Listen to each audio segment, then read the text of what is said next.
Se você for comprar dólar agora, você vai pagar quase R$ 6, quase R$ 6. O euro passou de 6. O euro você vai comprar 6,30 mais ou menos. Ontem, no final do dia, para você comprar 6,30. A libra, se você resolver ir para a Inglaterra, está em mais de R$ 7 nesse momento. É bem verdade que no caso aí, vamos falar do dólar, você tem uma pressão externa muito grande, talvez até como maior elemento como pressão externa. Inclusive ontem, com essa chance de vitória, neste momento, avaliada como grande do Trump, e ele que sempre teve medidas protecionistas, isso fez com que o dólar tivesse uma disparada maior. Mas aqui no Brasil, até pelos aspectos econômicos do país, você teve uma arrecadação boa fechando agora junho, você teve um número positivo de emprego sendo divulgado na sexta-feira passada, um recorde para esse trimestre desde 2014, a economia mal ou bem está crescendo, não era para a gente ter um dólar do jeito que a gente está. O dólar no Brasil está em 5,65, muito puxado, principalmente puxado pelo seu presidente da República, Lula, que não para de atacar. E voltou hoje, na manhã de hoje, dessa terça-feira, também numa entrevista, a atacar o presidente do Banco Central, Roberto Campos Neto. E olha como é paradoxal o presidente da República, em mais uma entrevista na Bahia. Ele se preocupa com o dólar, ele diz que está muito preocupado com a subida do dólar, que é um jogo de especulação, de interesses especulativos, que tem conversado com as pessoas e que vai fazer uma reunião amanhã em Brasília para tratar do tema.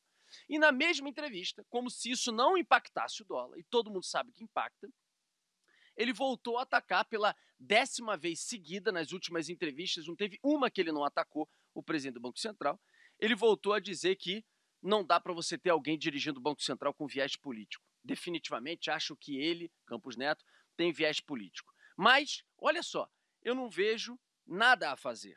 Ele é o presidente do Banco Central, tem mandato, foi eleito pelo Senado, tem que esperar acabar o mandato e indicar alguém. Ora bolas, abrindo parênteses, eu também acho que o presidente do Banco Central, Campos Neto, tem participado de eventos políticos, o que no cargo dele não deveria fazer. Ainda mais alguém que votou na última eleição com a camiseta verde e amarela, mostrando um alinhamento com quem o indicou, o ex-presidente Jair Bolsonaro. Independente se você é Bolsonaro ou não, a questão é, ele como presidente, que tem que ser técnico do Banco Central e agir de acordo com informações técnicas da economia, não deveria ter, como tem tido com o presidenciável Tarcísio de Freitas, governador de São Paulo, encontros políticos, conversas, como alguns dizem, inclusive, com a possibilidade de um convite para ser ministro da Fazenda caso Tarcísio ganhe uma eleição futura. Não deveria participar desse tipo de coisa, porque dá margem para isso. Mas abrindo e fechando esse parênteses, o que não pode é o presidente da República imaginar como presidente que vai ficar atacando todo dia o presidente do Banco Central e que isso não vai impactar o país, a instabilidade, a insegurança, a visão que as empresas têm. Óbvio que vai. E prejudica o país. Ah, mas eu não vou viajar para fora. Dane-se se o dólar está subindo. Bobagem quem pensa isso. O dólar impacta o seu pão francês, porque a maior parte do nosso trigo vem da Argentina e o preço é dolarizado. Impacta a sua gasolina, porque de alguma forma, mesmo que a Petrobras tenha mudado a métrica, impacta o seu preço da gasolina sim, do mercado internacional no dólar. A cotação do dólar dentro do barril do petróleo e tantos outros produtos. Então, se o presidente diz que está preocupado com o dólar, se o presidente diz que ele não tem o que fazer, porque está lá eleito e ele não vai brigar no Congresso para tentar mudar a autonomia do Banco Central, então por que todo dia fica falando sobre o tema e puxando o dólar para cima? Detalhe, o Banco Central tem a sua independência, isso está decidido, e Lula, quando faz isso, ele também comete até um erro político, porque se ele acha que Campos Neto é um adversário político, ele era um presidente do Banco Central relativamente desconhecido para a população. Quando todo dia ele fica como presidente da República, que tem repercussão sobre o que ele fala, ele fica falando sobre o Campos Neto em entrevista, ele está, em tese, aumentando, para quem não gosta do Lula, o seu poder político. Então também é um erro político, além de ser um erro econômico. Ontem o ministro da Fazenda, Fernando Haddad, disse: não, realmente nós temos uns ruídos de comunicação, estamos melhorando em aspectos da economia, mas o mercado não está entendendo isso. Claro que não está entendendo.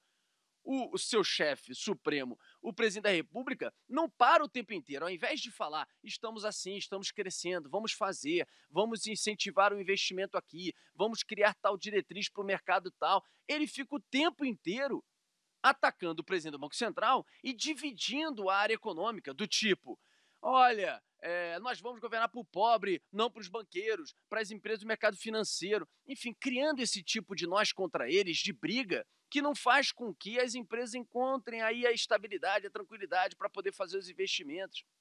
O fundador do Plano Real, Edmar Baixa, economista, disse isso. O Brasil poderia estar indo muito bem se não fossem as palavras, os ataques frequentes do presidente da República.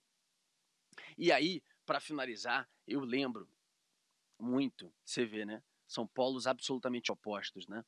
Mas muitos analistas políticos dizem, e quem está próximo do Bolsonaro garante, que ele não venceu a eleição, a margem foi muito pequena do Lula para o Bolsonaro, por causa da boca dele ao longo do seu governo. E aí, no caso dele, coisas negacionistas, como, por exemplo, ser contra a vacina. Dizer que alguém que tomasse a vacina ia virar jacaré, ser contra a vacina chinesa. Ao longo de todo o seu governo, ficou perdendo tempo atacando urna eletrônica, que quando você vai fazer uma pesquisa tem uma aprovação enorme, uma confiança enorme da população brasileira. Então ele ficou perdendo tempo, falando muitas vezes bobagens, asneiras, corroborando mentiras e pagou o preço. E pagou o preço. A margem foi pequena e se não fosse essas escorregadas, inclusive ao longo da pandemia, com negacionismo, Bolsonaro tinha grande chance de ter sido reeleito. Goste você ou não do Bolsonaro. E olha que curioso, este governo, com polos opostos e situações opostas, em cima não é do negacionismo da vacina ou que o valha, mas o que tem atrapalhado este governo até agora, em muitas ocasiões, e principalmente na economia, são as falas também do atual inimigo de Bolsonaro e atual presidente da República, Lula, quando tem se manifestado dessa maneira, de maneira insistente, que não vale nada, que não muda nada, que não vai tirar o presidente do Banco Central, mas que impacta muitas vezes no dólar, mas também em segurança jurídica do país. O investidor, quando vê uma turbulência, quando vê esse cenário, ele tira.